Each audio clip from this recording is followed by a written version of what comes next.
حاول استدعاء منكم الشيخ حمدي. أنا فاهمكم أنا. هذه يا حسان بس. ذي العربة حقنا. هذيك السيارة المونيكا المفخرة. لا دي حقنا ده.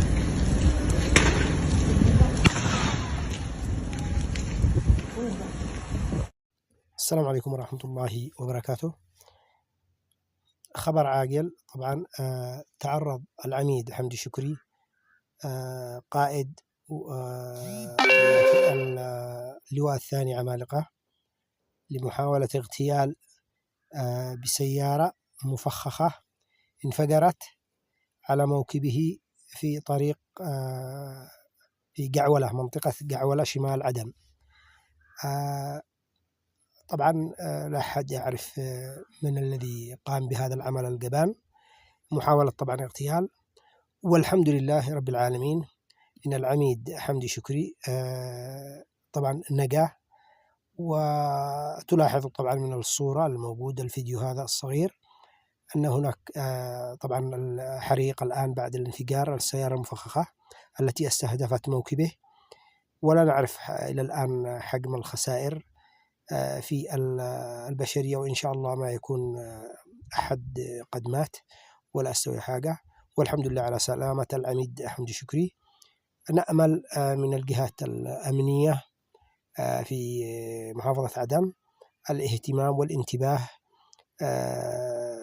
واليقظة لمثل هذه الأعمال التخريبية التي لا تريد لعدن ولكل اليمن الأمن والأمان والاستقرار.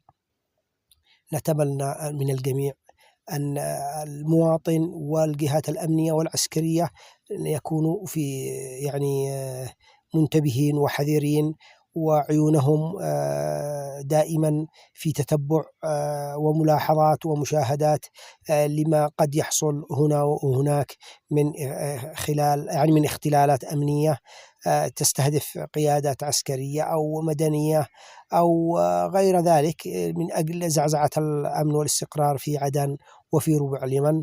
نسأل الله السلامة للجميع، كانوا مدراء أو قوات عسكرية أو أمنية، قيادات، صغار، مواطنين، ممتلكات.